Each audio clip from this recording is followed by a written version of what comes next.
vez que se abre campo para análise e reflexões sobre os atuais rumos da juventude, vozes diversas se levantam para proclamar a falência da educação e a fuga da família no seu dever de gerir os filhos que lança no mundo. Estatísticas e mapas são trazidos para apontar os altos índices de jovens envolvidos no tráfico de drogas, na criminalidade e nos atentados contra a vida e o patrimônio alheio. Políticas públicas dizem não existir ou não funcionar para conter essa geração que parece não ter limites na perversidade e nos instintos. E os discursos se multiplicam, ferozes alguns, raivosos outros, angustiados e pessimistas a maior parte. Passa-se a ideia que a atual geração de rapazes e moças perdeu o rumo e a direção em grande parte, não existindo mecanismos de reversão dessa onda perturbadora. Igualmente, fomos todos nós crianças e adolescentes um dia. Vivemos nosso tempo de acordo com os valores de cada época, educação de nossos pais, condição financeira, etc. Certamente que algumas posturas dos tempos atuais nos soam estranhas ao senso de observação, considerando que não nos era facultado fazer o mesmo em nossa idade. Também é muito claro que em décadas vencidas não tínhamos uma série de recursos tecnológicos hoje ao alcance da mão. As brincadeiras eram ao vivo e não por meio de tablets e videogames. A rua e as calçadas eram o nosso teatro e palco de brincadeiras, e ali no contato diário com vizinhos e amigos, primos e irmãos, construíamos nossos vínculos de afeto e amizade com muita gente.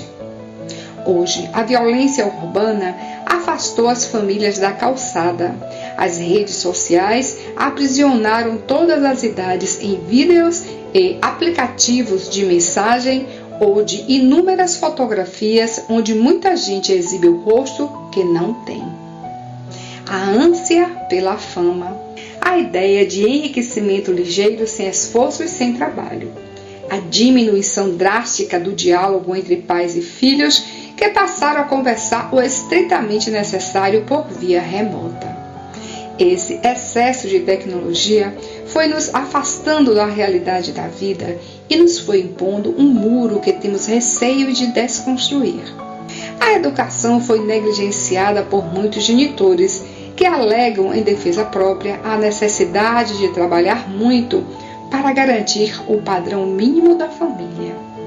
E o que fazer quando a prole desanda? Que alternativa utilizar quando o descendente afronta a autoridade dos pais?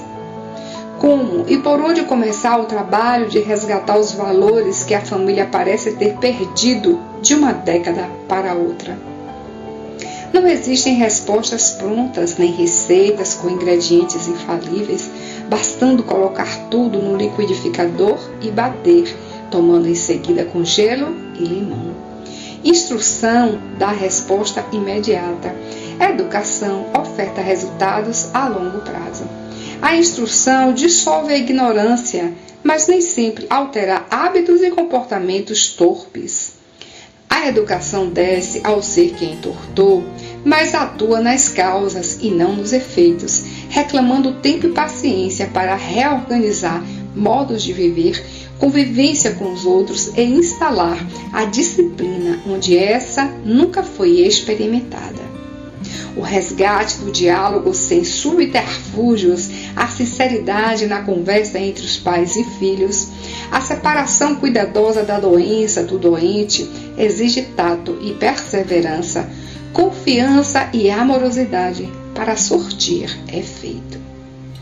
Comece-se a educar a atual leva de jovens e seus primeiros resultados surgirão em 30 anos ou mais. Instrua-se a mentalidade de crianças e jovens e o resultado se obtém no dia seguinte. Arrancar alguém da ignorância já não é tão difícil assim, e muitas ferramentas se prestam a auxiliar esse desiderato. Mas educar reclama do instrutor, responsável ou mestre, a observação cuidadosa do pupilo, sua herança de valores, suas ideias inatas e como reage quando contrariado. Daí nascerão os investimentos das admoestações fraternais, dos conselhos lastreados em exemplos, do olhar que não fala uma palavra e reverbera um discurso eloquente. O maior educador da história universal foi, sem qualquer dúvida, Jesus Cristo. Para auxiliar sua tarefa educativa entre os homens, recebeu do Pai 12 aprendizes, cada um com rompantes próprios. Entre eles haviam covardes, sonhadores, idealistas, violentos. Como exímio educador, o mestre percebeu a precariedade do material humano emprestado pela divindade e tratou de ministrar ao público um ensino, mas para eles reservou encontros fechados, onde lecionava como fazer. Sabia como ninguém que se ruim era com eles, pior seria sem eles. E longe de lamentar o material humano precário, fez de cada ocasião uma aula. Cada ensino foi dosado para as mentes embotadas de então. Nunca disse tudo o que sabia, só falando o que poderia ser assimilado. Ergueu da miséria moral e intelectual 12 amigos. Os fez continuadores da obra nascente e encarregou o tempo de ministrar os ensinos extraídos das aulas da vida. Aceita que teus filhos, antes de serem teus, são de Deus. Vestistes alguns espíritos de carne, deste a cada um DNA, e escolheste um nome para identificação na ribalta do mundo. Mas não podes nem deves relegar a segundo plano o dever de educar essas almas no rumo da retidão de caráter, no cumprimento de deveres e na honestidade dos próprios atos, sejam eles quais forem. Tua herança? Não será o teu dilatado saldo bancário ou tuas posses de bens, móveis e imóveis. Isso não é espólio, porque nunca foi teu. Foi, é e sempre será empréstimo precário da divina providência para que hajas no mundo com maior desembaraço. Teu melhor inventário será sempre o dever cumprido, a educação ministrada pelo exemplo e a disciplina lecionada nas horas difíceis. Em surgindo o instante de teu regresso ao país da luz, serás inevitavelmente defrontado por uma interrogação da excelsa paternidade. Que fizeste dos filhos que te confiei no mundo? E teu coração apresentará a segura resposta. Ó Senhor, estão no mundo, lutando e aprendendo como vencerem a si mesmos nas trilhas do evoluir.